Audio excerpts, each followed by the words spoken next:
Hello, my name is Abram Spritzler, and I'm here with my father, John Spritzler, and I'm going to be asking him to tell us about the evolution of his ideas politically and how he got to his unique viewpoint that he has today.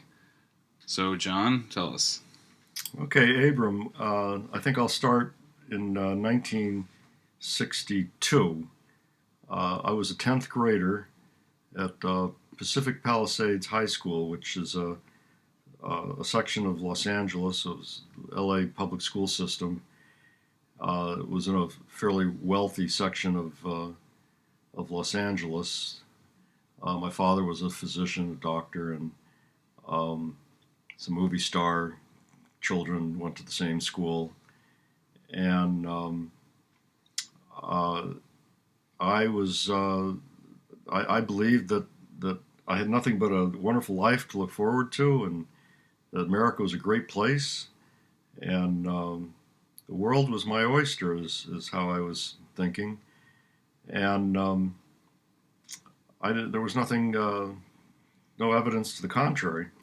So I remember I had this great 10th grade English teacher, Mrs. Rose Gilbert, who ended up, believe it or not, retiring last year as 93, I think the oldest still teaching teacher in the country, and she died shortly after that. But she taught us to write expository writing, to write an essay where you had a point to make. And I remember the important thing is that it had to have a beginning, a middle, and an end. And my essay was about an event that had just happened recently, which was the Cuban Missile Crisis. I think unless I have my years slightly mixed up, it was, so I'm hoping I have the right year. 62 is close. Anyway, the Cuban Missile Crisis obviously had a big effect on all of us. We just gone through it, and my essay was to the effect that President Kennedy had not been forceful enough in dealing with the Russians. So he should have been more aggressive, and I think my point was that he didn't win enough, the outcome, and so forth. So that's where my head was at. Surprises even me to recall that fact. I remember around that time, a little afterwards, there was the Republican convention, and Barry Goldwater was trying to get the nomination, eventually did, and I was for Barry Goldwater.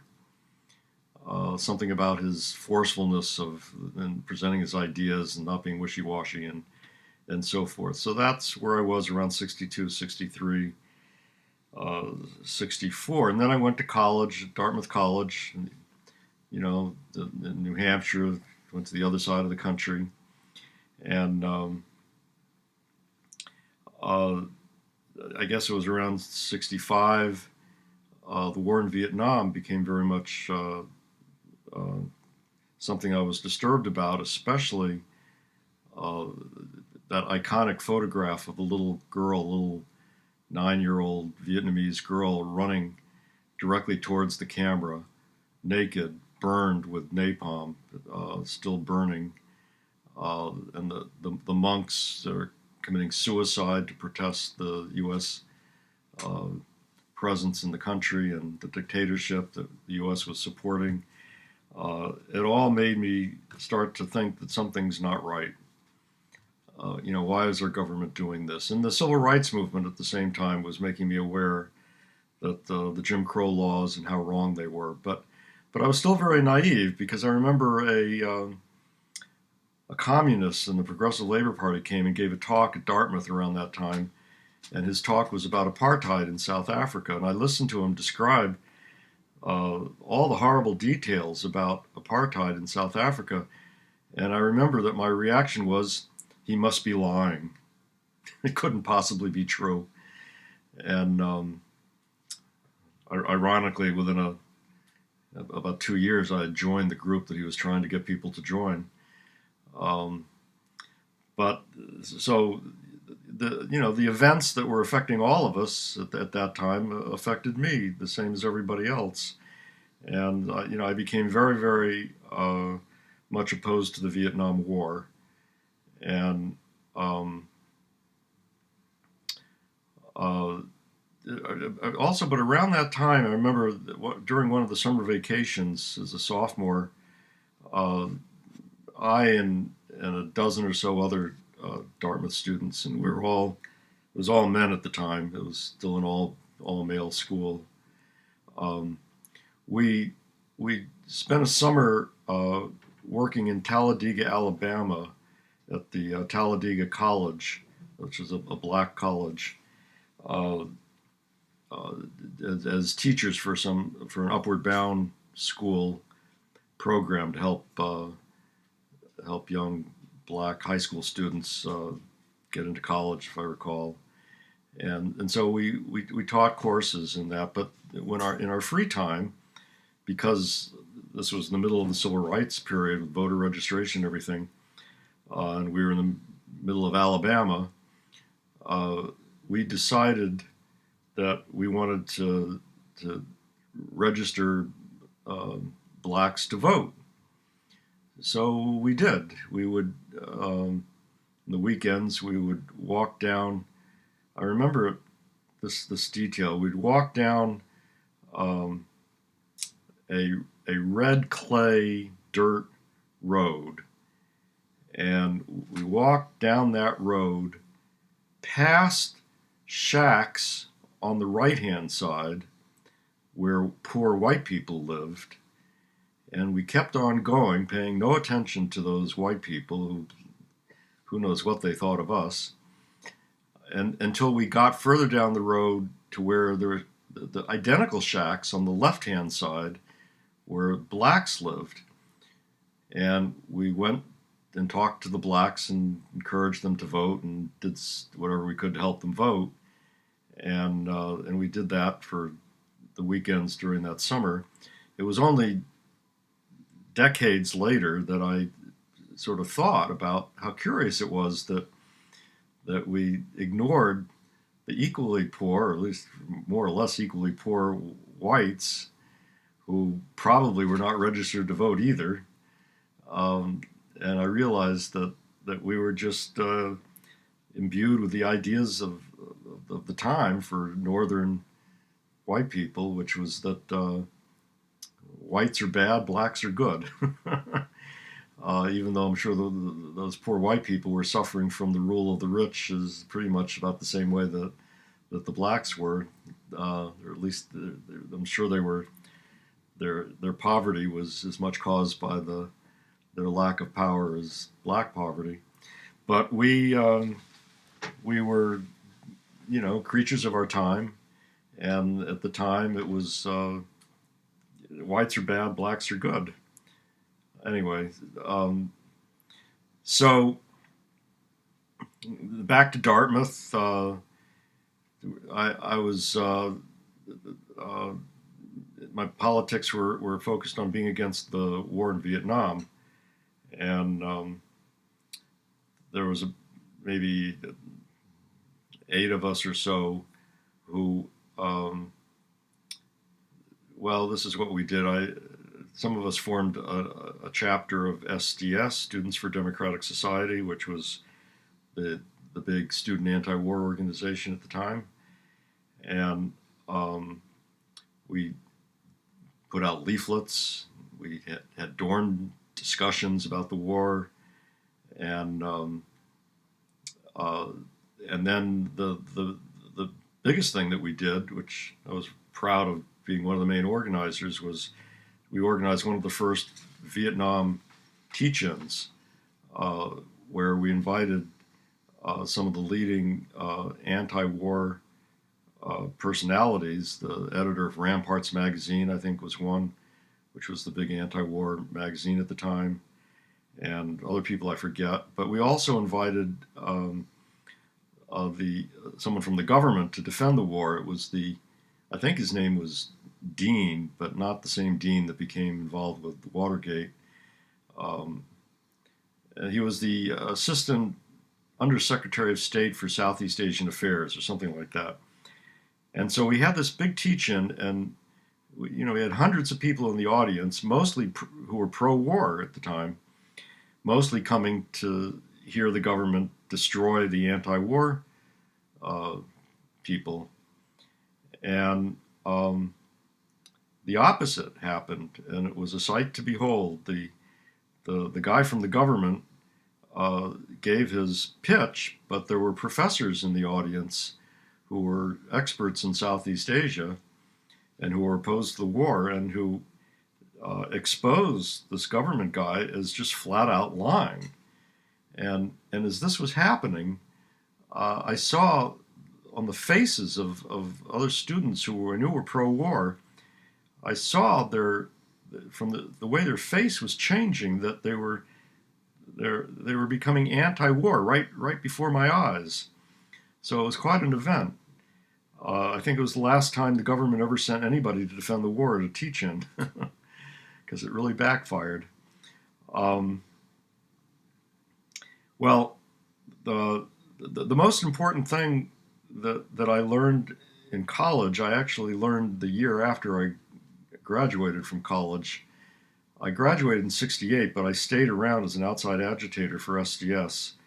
I was a regional traveler for SDS in New Hampshire and Vermont, trying to get SDS chapters started at other colleges in those states, which I tried. I worked at it. I wasn't very successful, to tell you the truth. But at this time, in 1969, something amazing happened at Dartmouth, which was that,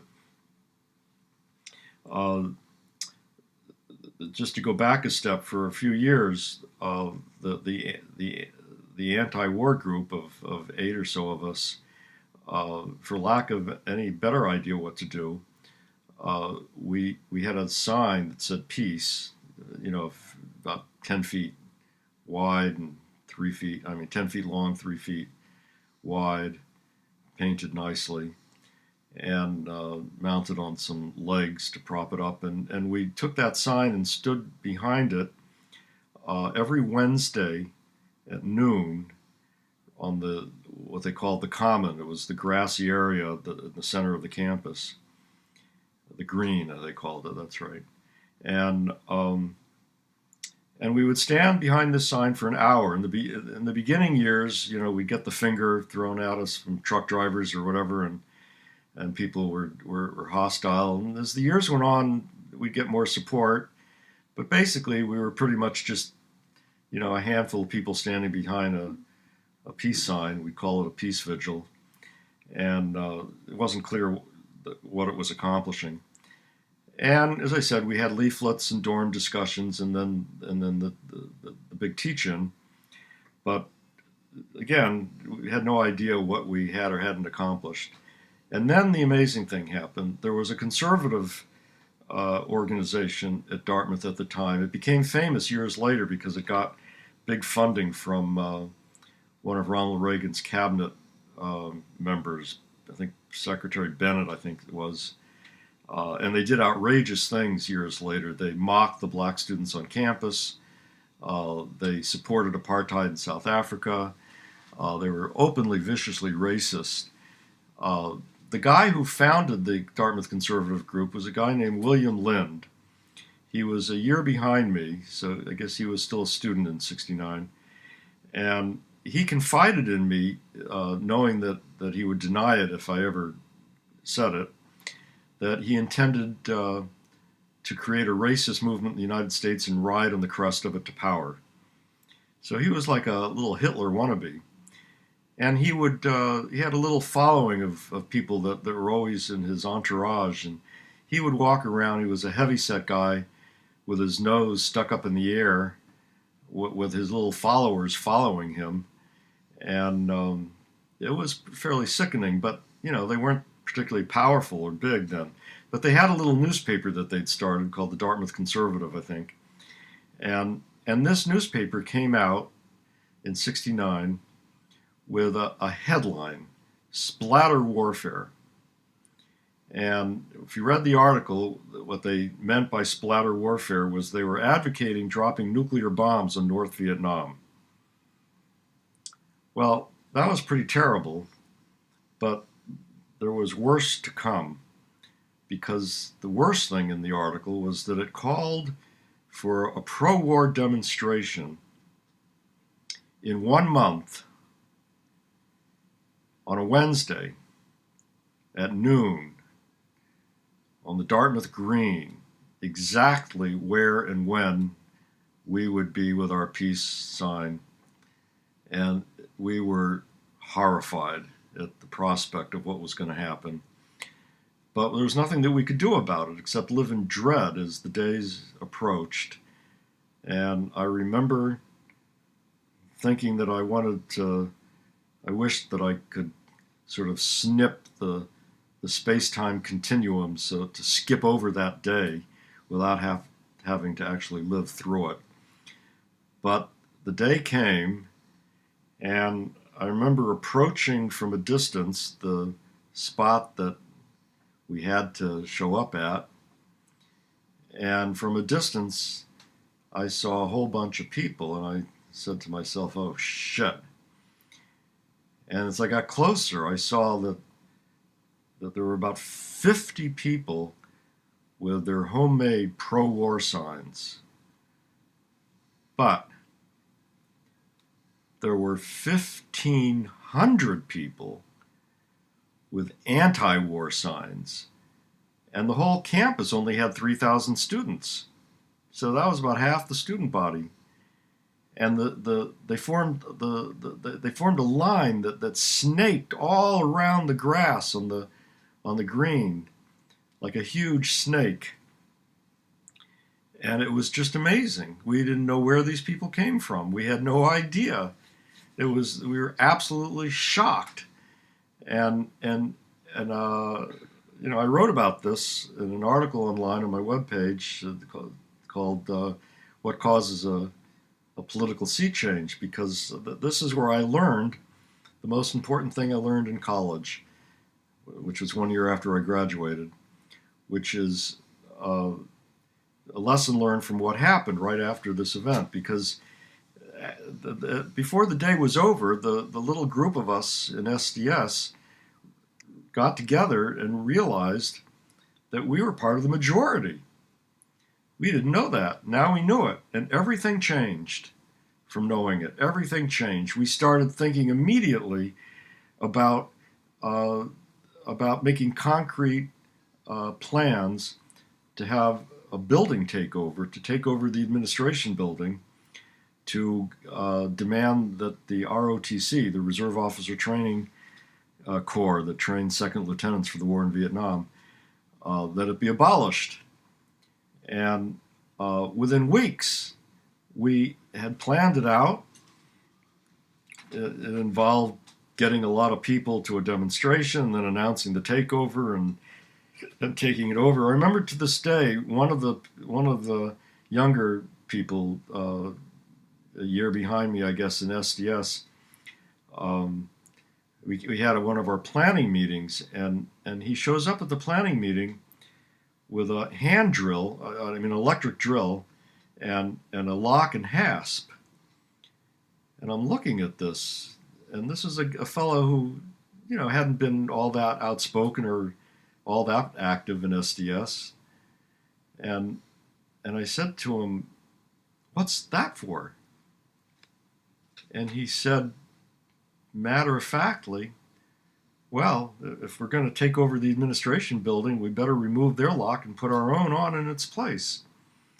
And it stuck with me, because this was the kind of concrete thinking that would have been inconceivable before we knew that we were the majority. What people begin to take seriously about what's possible and what they can do and what they actually start doing completely changes when they know that they're a majority, instead of what we thought, a hopelessly small minority. And so the lesson really that I came away with from that 1969 event was that it takes two things to make a political sea change. One is that people have to know they're morally right in the whatever the anti-establishment position that they have is. And the second thing is they have to know they're a majority. You put those two things together and it's explosive. And that's what happened. We had about 100 people take over the administration building. The administration sent in police. Some people left to avoid getting arrested. About 40 people, I think, got arrested, were put in jails all over, scattered deliberately all over New Hampshire. The students were outraged, as we knew they would be. There was a strike, a student strike. The college was brought to a standstill. The emergencies flew in for an emergency. The trustees flew in for an emergency meeting. The faculty voted to abolish ROTC. The trustees were faced with a college that couldn't run unless they got rid of ROTC, and they knew it. And ROTC was abolished, and it stayed abolished for 10 years, actually. So that's what happened when people found out they were a majority. So that was an important, very important lesson that I learned. And then, just to continue the story, in the course of being in SDS, I was recruited to Progressive Labor Party, which was a Marxist-Leninist communist party that was a break-off from the Communist Party.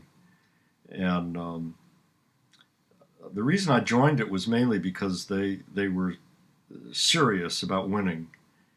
They talked about building a mass movement that would derive its power from the American working class, and that would be able to succeed in making a revolution and making things right.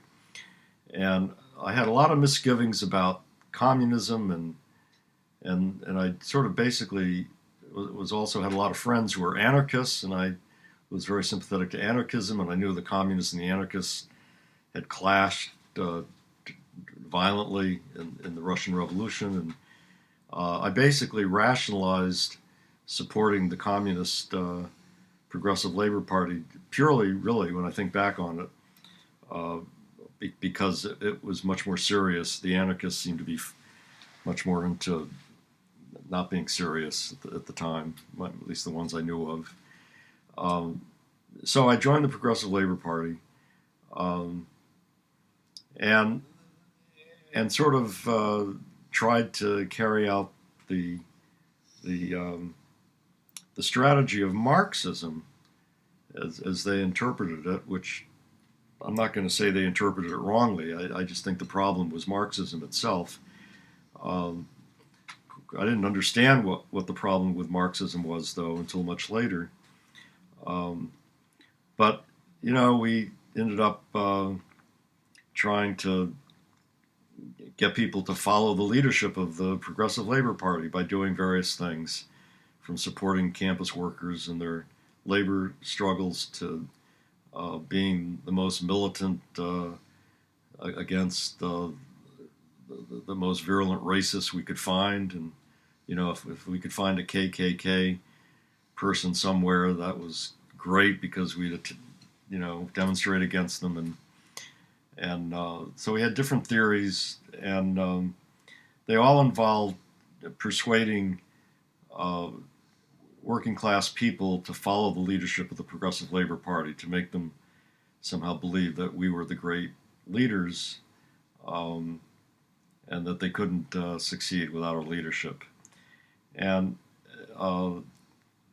it failed, and by 1974, a bunch of most of the people in progressive labor in Boston split away from the Progressive Labor Party over an issue that's sort of funny when you think about it, but profound, even though it was sort of funny, which is the issue was that the newspaper of the Progressive Labor Party, called Challenge, lied. if PL, Progressive Labor, had a demonstration with 10 people, it would get written up as if it was 100. And of course, it had to lie because it had to persuade people that PL was the great leadership organization that people should follow. So after leaving Progressive Labor Party, there were about 150 of us or so in Boston who were now free to sort of rethink everything. And one of the first things we rethought was that we weren't really communists. The whole communist Marxism, Leninism thing didn't seem to be right. But and we formed a new organization called Party for Workers' Power, I think, and developed some good thinking about what was going on in Boston at the time, which was the whole anti-busing stuff, where the ruling class was essentially whipping up a race war. And I could save that for another time to talk about in detail. But while we did some good stuff and had some good articles, and played a better role than other left organizations, I think. Nonetheless, eventually, the 150 or so people who would call themselves Party for Workers' Power withered away, dissolved. Everyone just went their own way because we really didn't have any notion of how we were going to change the world. We had experienced trying to do it one way that didn't work, but we didn't know how to do it. And so it just withered away. And I withered away with it, politically speaking. I got married around that time, had 3 children, got a job as a teacher, and this was the decade of the 80s. My focus was on my marriage, my children, and my vegetable garden. I was all excited about having a really wonderful vegetable garden in the city in Jamaica Plain, Boston, where I now lived, and that's where my passion was. And I still wanted the same things politically, but I didn't have any hope that anything could make it happen. And that was basically the decade of the 80s for me. And then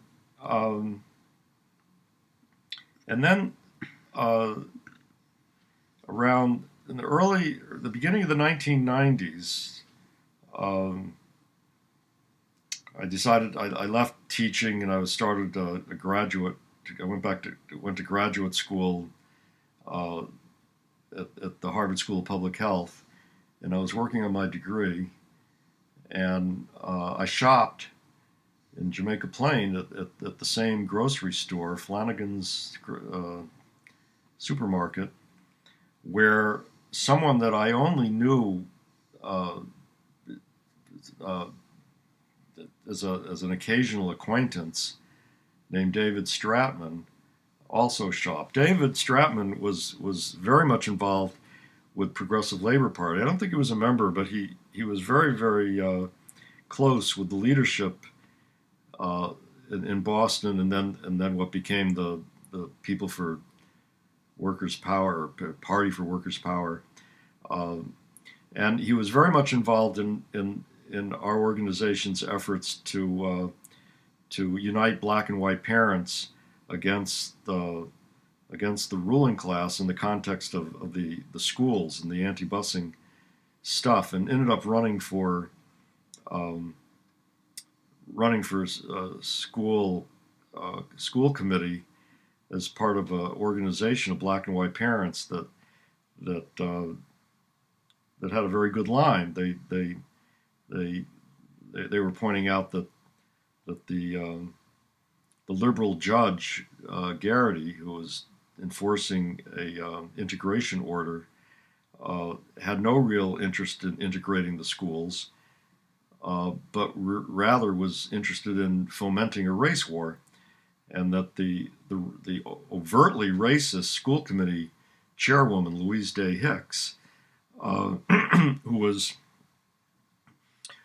was unfortunately somewhat successfully organizing a racist movement of whites against Garrity's busing plan, that Louise Day Hicks and Judge Garrity were actually working in tandem. One of the most evident proofs of that was that parents who proposed integrating the schools with a reasonable busing plan that most parents would have supported, a busing plan an integration plan they proposed called for building schools on or near the borders between the black and white neighborhoods that make sort of a checkerboard pattern in Boston, so that elementary school children could go to their neighborhood school and it would be integrated.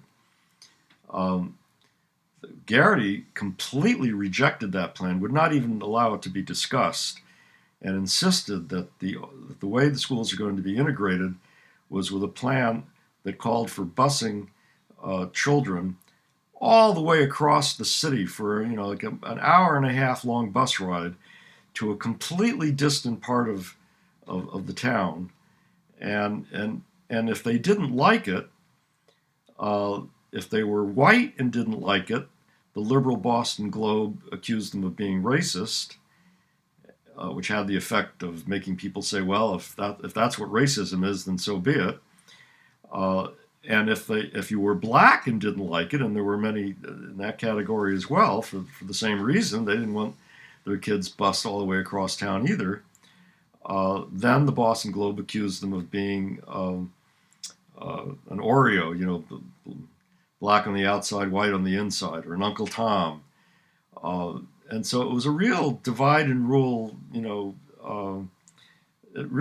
was an aggressive fomenting of a race war, and it led to a fair amount of violence.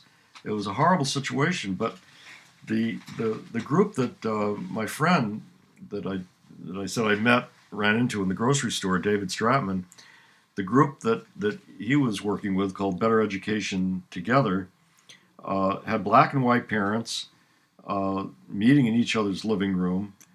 He had a campaign where he had a speech. It was exactly the same speech, whether it was a black or a white audience. And it was going in the right direction. Of course, it started from scratch, and it wasn't big enough to get him elected, and so forth. But so David then, after he lost the election, he got a job in Washington, D.C. as the executive director of the Parent-Teacher Association, and he began to think about his experiences in this campaign, with meeting a lot of good parents and black and white parents, and what happened in that campaign was that a lot of these parents started telling David that his Marxist ideas were wrong. The Marxist ideas involve a notion about people that, in the Marxist framework, people are dehumanized by capitalism. That people are filled with capitalist ideas, racism and chauvinism and nationalism and selfishness and so forth, and that in the Marxist framework, the job of a revolutionary is to turn people around, to make them have the opposite values that they unfortunately have. And David, entered the campaign pretty much with that Marxist view of people. And he was repeatedly told in various ways that he was wrong. Well, the difference between David and the typical Marxist is that David actually listened to the people and came to the conclusion that they were right and he was wrong. And, that doesn't happen very often. So in the years after that campaign, he started thinking about it, and he had a circle of friends that he thought about it with, which did not include me, because we didn't know each other that well at all. And he ended up putting those ideas in the form of a book. And the book, he self-published the book around 1990, and the book was called "We Can Change the World," and the subtitle was the real meaning of everyday life. And the thesis of the book was that, contrary to the Marxist view of people, that most ordinary people, working class people, try to live their life based on very positive values, treating people equally, having concern for other people, wanting to make decisions with other people in a democratic way, wanting that in this little corner of the world in which people have any real control over, the people try to shape it by these positive values of equality and solidarity and concern for one another, and that these values, even though people don't think of them explicitly or see the significance of them, the political significance of them, they do have a political significance, which is that they are the opposite of capitalist values. The capitalist values of dog-eat-dog competition, of pitting people against each other to control them, of dominating people, of inequality. The ordinary people try to live their life by the opposite of these capitalist values, and what that means is that whether people are aware of it or not, their everyday life, as the book gives example after example, is implicitly revolutionary, implicitly anti-capitalist, and that revolution is not about getting people to have opposite values from what they have. It's about shaping the world on a large scale with the values that most people already have and are trying to shape the world on a small scale. Well, if you see things that new way, everything changes. And so that David's book had a profound effect on me. It gave me a renewed sense of hope that I, for the decade of the 80s, did not have at all, which was a renewed sense of hope based on feeling, in a sense, that I was part of a majority of people who didn't realize what they were a majority of in terms of explicit political significance, but nonetheless part of a majority in terms of the values I had and wanting to shape the world by those values. So David, when I first ran into him in the supermarket, though, we'd run into each other occasionally before then and just say hello to each other briefly. But this time he said he had a book that he'd written. I said, "Oh, what's it called?" He said, "It's called We Can Change the World." And he said, "Would you like a copy?" So I said, "Sure," to be polite. I took a copy, but I remember before reading it thinking, who the hell does this guy think he is? The new Lenin? We can change the world. Crying out loud, doesn't he know he can't? But I read the book anyway, and it impressed me to my surprise. So what happened after that is that Dave and I and another fellow that was a friend of mine, we started meeting regularly, and we tried to build a movement based on these ideas. And it was trial and error. We wrote leaflets and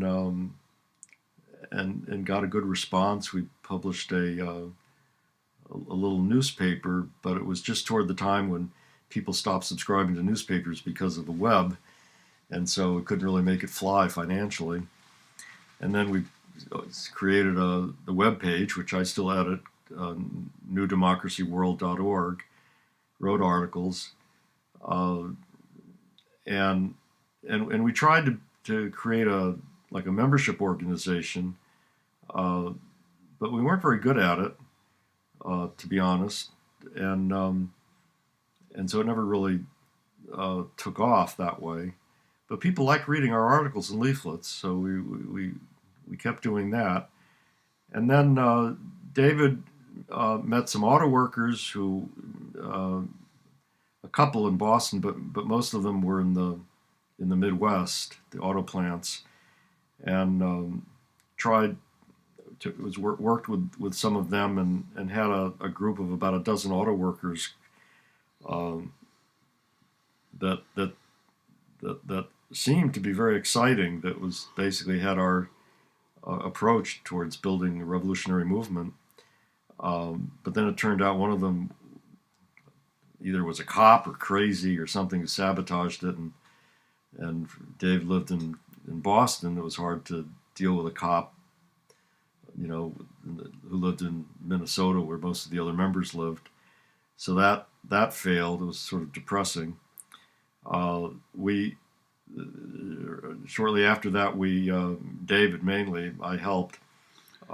Explain a little bit of how it was sabotaged. Just so people, how people are wondering what exactly that might mean. And guy's name was Tom Laney. He seemed to be very, very on board with our approach. He even wrote some articles that we published on a New Democracy World. And Dave and his wife became very good friends with Tom and his wife. Vacationed together for a number of summers and for a number of years, and then when the group was called Solidarity now, I think. No, it's called Solidarity. I forget. It had the word solidarity in it. When the group looked like it was starting to pick up steam and really could have become a historically important organization among auto workers, Tom started bad-mouthing Dave and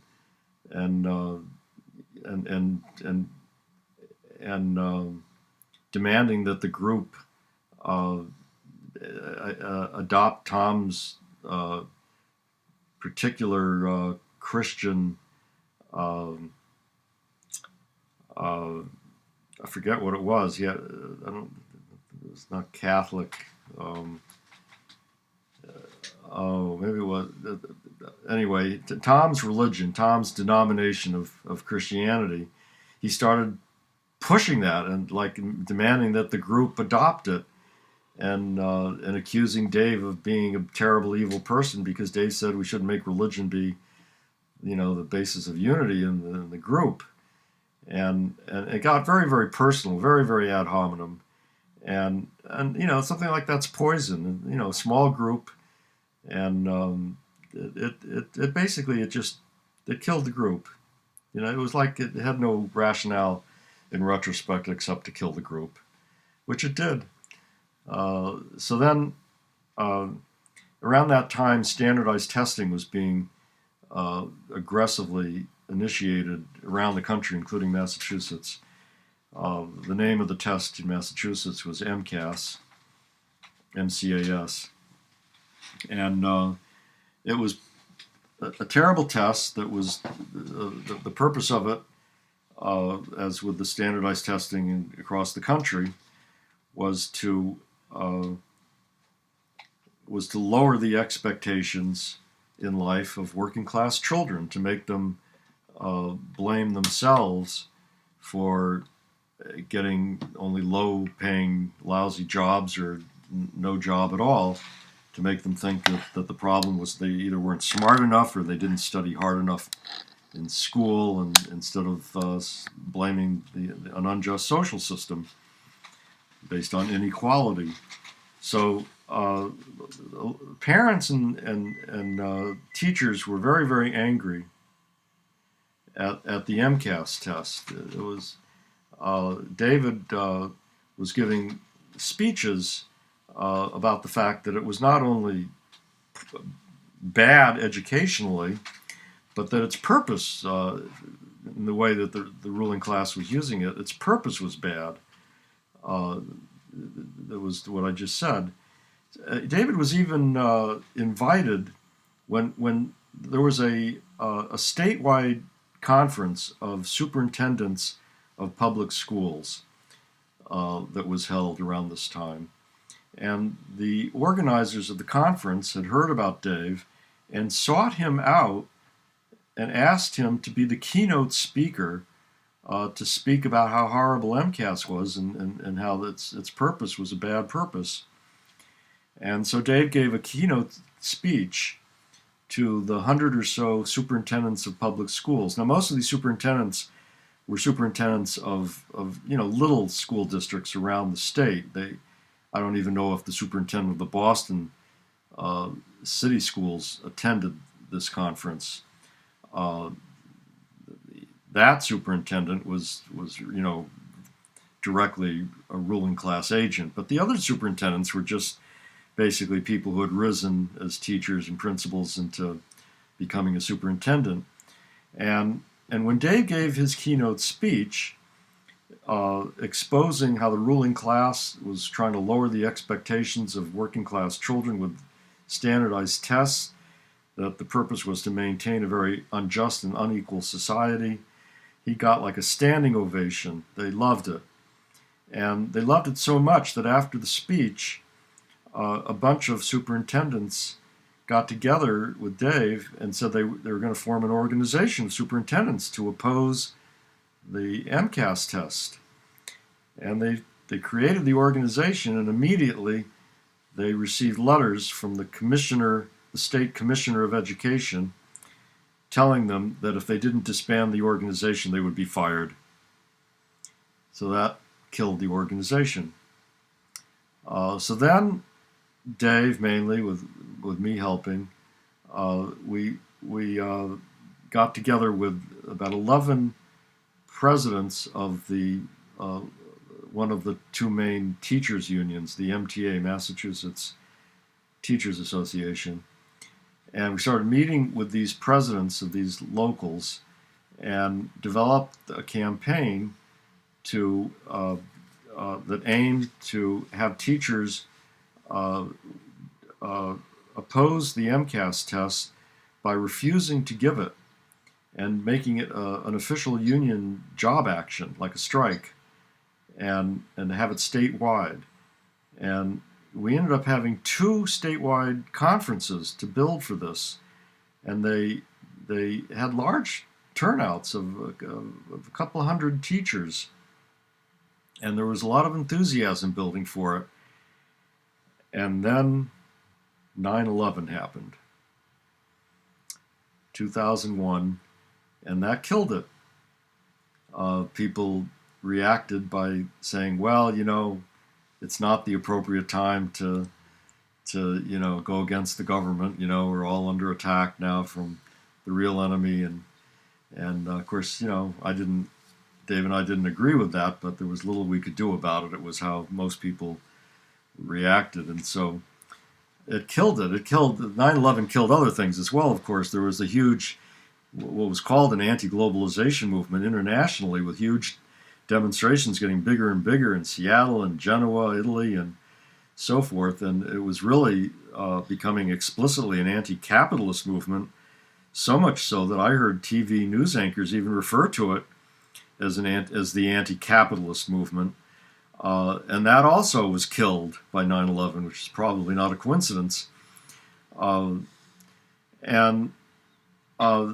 so in the years following that, I got involved with a group in Boston, actually centered in Somerville, right outside of Boston, called the Somerville Divestment Project. And this was a handful of people that were trying to get the city of Somerville to divest from its financial holdings in its retirement fund in Israel in support of Palestinians that the Israeli government was depriving of their human rights and carrying out ethnic cleansing against. The thing that made me start working with this particular group was that they had the approach not of doing what most of the other groups with the same concern were doing, uh, which these other groups were mostly trying to write letters to people like, our state representatives and our senators, and we're trying to influence politicians to go against Zionism. And this group, the Somerville Divestment Project, had a very different approach, which was to go to just ordinary people, house to house, literally. And they started out by collecting signatures on a petition to the Board of Aldermen of Somerville, which is like the city council. And they collected something like 1,500 signatures from residents of Somerville asking the Board of Aldermen to divest from its holdings in the retirement fund in Israel bonds. And the Board of Aldermen, discussed the request, and this was before I was involved, just before I got involved with the Somerville Divestment Project. The Board of Aldermen, to everybody's shock and surprise, voted to divest from Israel. And then the shit hit the fan. Like a ton of bricks, the higher-ups, the congressman, the Israeli consul for New England, and the higher-ups came down like a ton of bricks on these relatively naive aldermen and sort of read the riot act to them. And as a result, they all backed off, except for one alderman, a woman named Denise Provost, Provost. And Denise, was now the minority, so there was no divestment, but she voted. She still voted to divest. So then, the reason I mention her is because I might mention her a little bit later, because an interesting story about her. So then the SDP, Somerville Divestment Project, decided to put questions on the ballot on the state representative district, which was relatively easy to do. You just needed to get 200 valid signatures, and for the little state representative district, you'd get a question on the ballot. So we put questions on the ballot that supported Palestinian human rights, and we did that in 2006. You could only do it on the even number years, 6, 8, and 10. We ended up doing it not in eventually 7 state representative districts, and we got a majority voting yes in favor of our anti-Zionist ballot question in 6 out of 7 districts, and the only one we didn't win, we got 48%, and it was a Spanish-speaking district, so we sort of figured, well, maybe no one even knew what the question said, because it was in English. So I worked with this group because I had the idea that that people were a positive force, and if we framed the issue in a way that made it clear what values were in conflict, we would win. And so we framed the issue in terms of whether you supported equality or not. And we won. And while I was doing that, I was also trying to persuade the members of this group that we needed to be talking about the need for revolution. We needed to be building an explicitly revolutionary movement. And I succeeded actually in persuading them of that. And so our leaflets ended up, I'm talking like around 2010, our leaflets and literature began saying that, to make things right in this country, and, that we need a democratic revolution. One leaflet said, phrased it as saying a revolution as fundamental as the American Revolution and the French Revolutions. I think it's how someone worded it. It wasn't my wording. And I remember talking. We had our group had a little retreat where we, devoted a whole evening in someone's living room to just talking about the big picture and what we wanted to be doing. And I wanted to persuade them to make the building a revolutionary movement the focus of the group, not just a by the way, kind of thing. And I tried. And what I discovered was that people had no idea what that would actually mean. And people sort of agreed in the abstract, but got glassy-eyed when it came to what the hell did it actually mean to do. And I also ended up realizing that I didn't know what it meant either, which is why I was having such a hard time being persuasive. So around 2010, going into 2011, Dave Stratman and me and his wife, Sally, we started thinking about the big picture ourselves, and we realized that we had been mistaken about something. We had been saying for years that it wasn't that important to talk about what kind of society we wanted. That was, we dismissed that as blueprint talk, which is inappropriate. And so we never really talked about it much. We just had a few phrases, equal and democratic and so forth. And but then we realized, and part of what made us realize this is we reread something we'd read earlier but hadn't paid much attention to. A book by the anarchist from the 19th century, Kropotkin, his book called Conquest of Bread. Very interesting book. Anyway, we read it, and somehow it got us thinking in along ways we hadn't been thinking. And one of those ways was that we realized that that we had to have a vision. That if we didn't have a vision of what we wanted, there would be no movement to fight for it. And as Abram, my son Abram, later would put it in his words, he said, "If people don't know where the bus is going, they won't get on the bus." Well, so we started to think about, well, what kind of society do we want? And that thinking led us to write about a 30-page pamphlet, which is online, called Thinking About Revolution. And this lays out an egalitarian society, although we didn't use the word egalitarian when we wrote it, but I do now.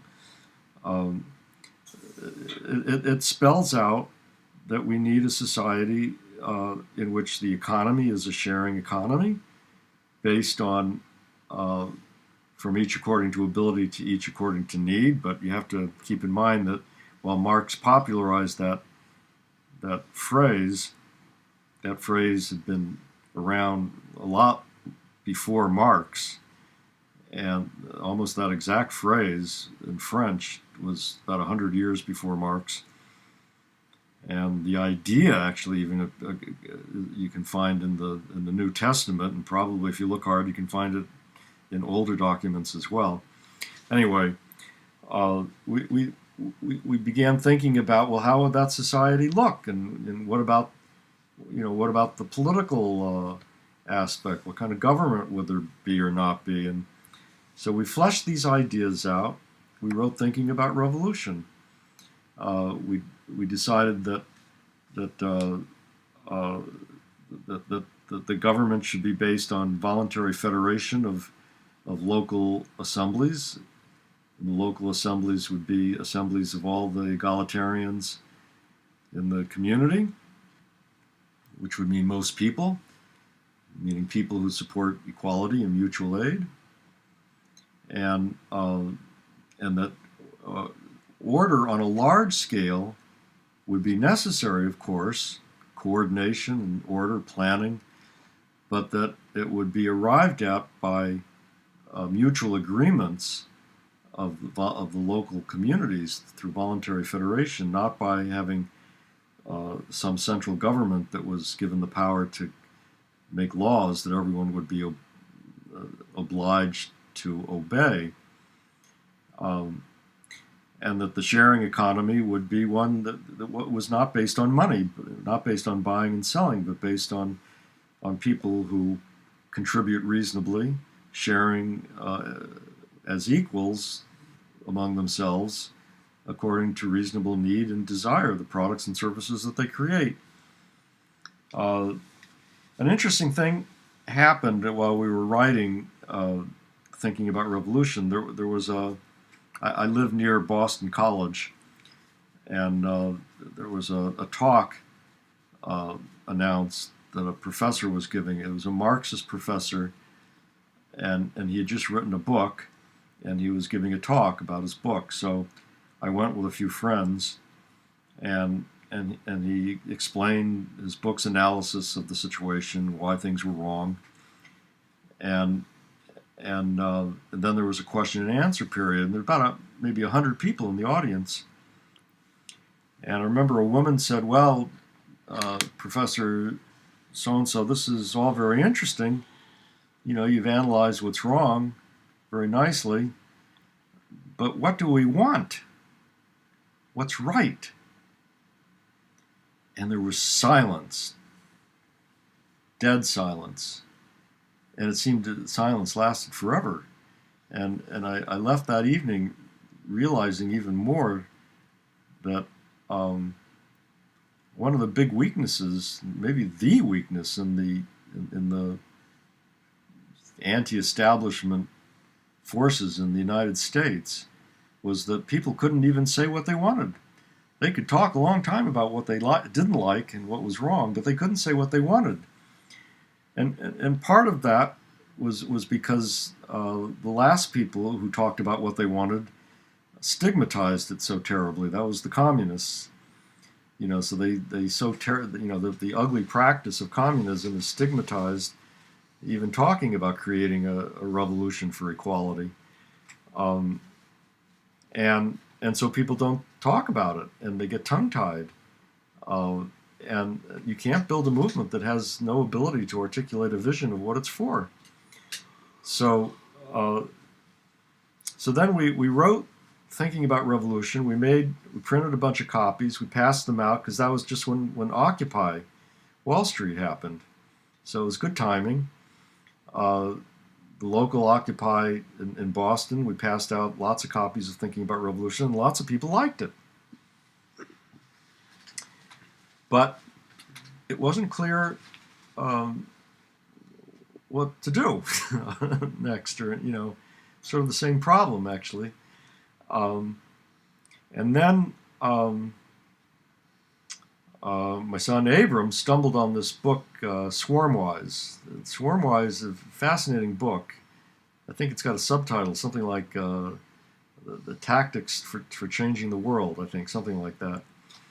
So Swarmwise, I forget the author's name, but I think he's the Swedish guy who started the party in Sweden that is known as the Pirate Party, and the Pirate Party's it was like a one-issue party. They were against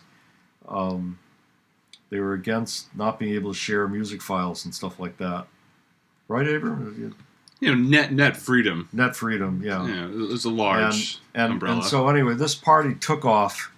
They ended up getting seats in the European Parliament and various national parliaments, and it took off from nothing. And he wrote a book about essentially how to involve lots and lots of people in pursuit of a project to accomplish something. He generalized it enormously. And so Abram and I read the book, and we started thinking about it and trying to apply it to our situation. And we decided that to operationalize our ideas, we would do the following. That we already had a one-page statement called "This I Believe," which which basically said what's wrong with our society is the rich run it, it's a dictatorship of the rich, it's a fake democracy, capitalist based on inequality, and what we need is what I talked about earlier, egalitarian society.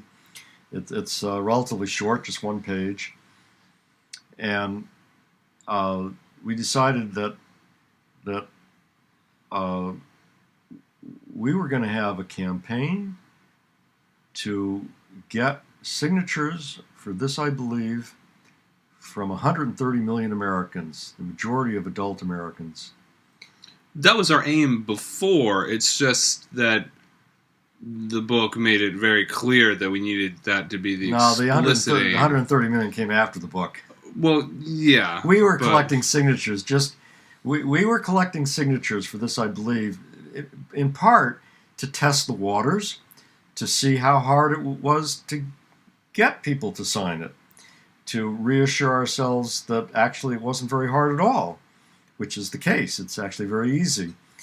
And but we didn't have any campaign idea. We were just sort of doing it, just sort of by the way.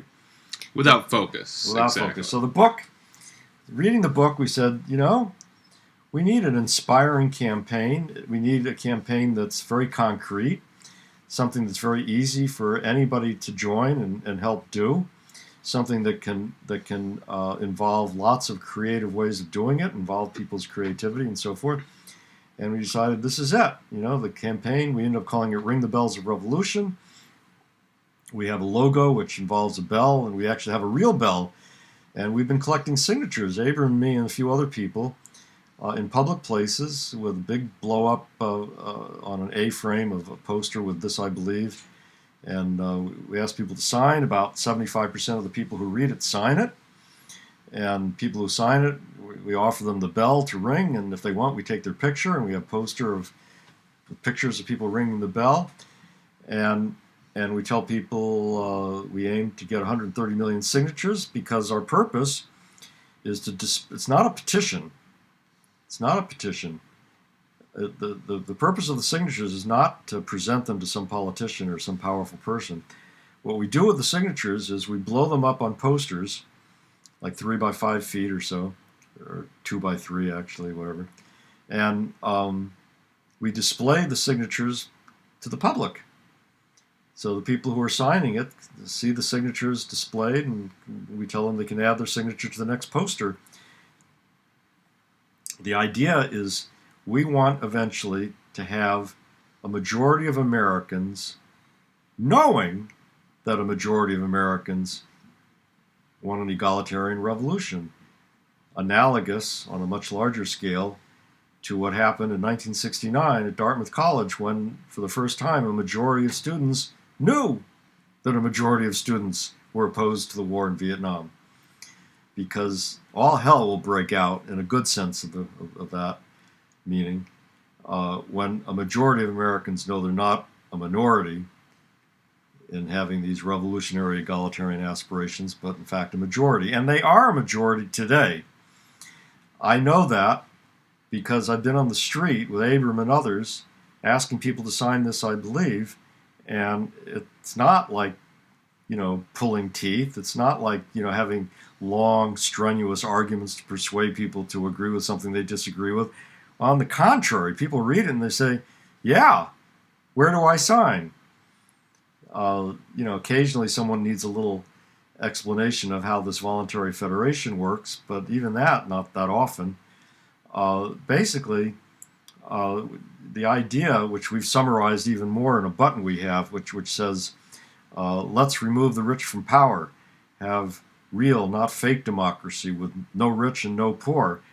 Well, we just got the buttons made, and I've been wearing them, and I asked people what they think of my button, and I'll tell you, they read the button, their face lights up with a big smile, and almost invariably they say the same thing. I like that.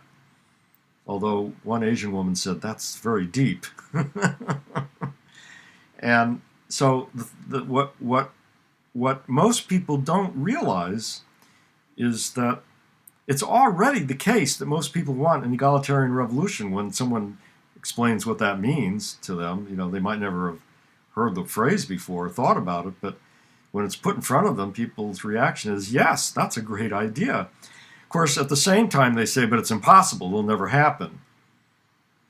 And that's because they don't really believe that a majority of people feel this way, which is the whole purpose of the signature collecting Ring the Bells of Revolution campaign in the first place. So my outlook politically now is that I think that the task is to let people know that most Americans already believe that we need and want an egalitarian revolution. I understand that because most Americans don't believe that most Americans want that, most Americans are not going, at this point today, are not going to devote time and energy into collecting signatures for such a statement. Because from their perspective, what's the point? But a few will, and the more signatures we get, the more persuasive it will be to a few more people, and those people will collect more signatures and make it more persuasive again to a few more people, and eventually it can grow to enough people collecting signatures to actually make collecting 130 million not seem so impossible. And that is where my thinking is. I've written some articles lately that express where my thinking is, and one of them is called, if I remember the title, "Old-Fashioned Political Activism Doesn't Work." And the gist of it is that there's a lot of anti-establishment people who are angry at the right things and want the right things. But a lot of them spend most of their time, writing articles about how bad things are, and expressing themselves sometimes eloquently, sometimes not, sort of with the idea, which I think is the wrong idea, that if only they can express their anger well enough, somehow that will solve the problem. Well, it won't. What needs to be done is to build a revolutionary movement that aims to make a revolution, to remove the ruling class plutocracy from power. But the people who are angry at what's going on today are not thinking along those lines.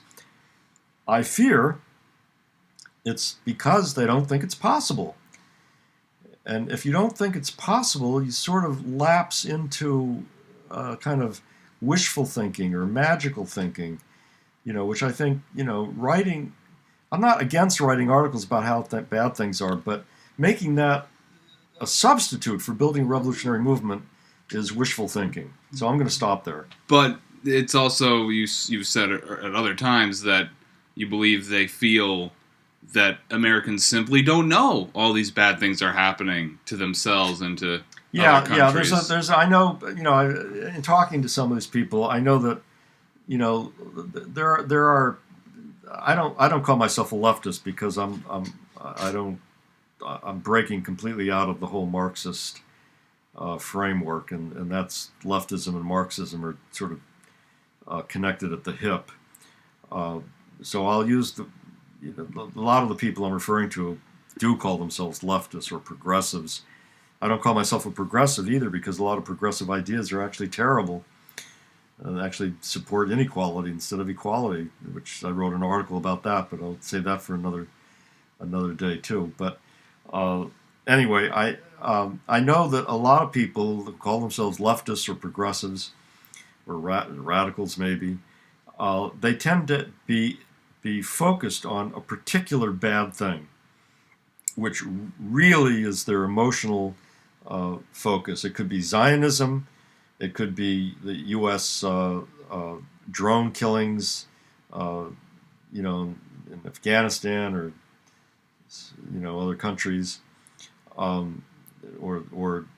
foreign. A lot of times it has to do with foreign policy. Not that often does it have to do with domestic issues, although people are furious that we don't have single-payer health care and so forth. And people tend to, a lot of people who are furious at one or other of these things tend to to think that the important task is to get everybody to be furious at that same thing. And so they tend to be annoyed at people who are not furious at that same thing, or who don't focus on that same thing. And as I've said to these people, although they disagree, if and when the American people make a revolution, it's probably going to be because of lots of different concerns that different ones of them have. And it might very well be, probably will be, that if the Americans make a revolution, it's not going to be because most of them are angry at Zionism. I would like them to be angry at Zionism. I think it's a good thing to do educational work about why Zionism is bad. But I don't believe that the way to make a revolution is by persuading 80% of Americans that Zionism is bad. I think the way to make a revolution is by talking about the need for revolution and relating that to whatever people are most concerned about, whatever it happens to be. And people are very concerned about a lot of things which the radical who's all focused on Zionism doesn't even know about. Losing their job or being treated unfairly at work and so forth are equally valid reasons for removing the rich from power. Why do we only want to remove the rich from power because of some particular reason that concerns some particular person? It doesn't make sense. Building a movement, that way is like tying 1.5 hands behind your back. But, people have their issues and they're going to stick to them. So, but the kind of revolutionary movement that I think can be built and succeed is one in which virtually all of the injustices that people experience and that concern them are come to be understood as examples of how this country is a fake democracy ruled by a plutocracy that has terrible values, and that we ought to remove them from power and shape the world by the opposite positive values. I think that's a doable task, and the statement that people are signing is about those values and about shaping society by those values. It's not devoted with a focus on Zionism or drones or single payer or what have you. So there. Well, that pretty well gets you from Palisades in 1962 to 2014, right? In Brighton, yep. Yeah. Well, I hope everyone enjoyed that, and look forward to questions and comments, and have a great week. Thank you.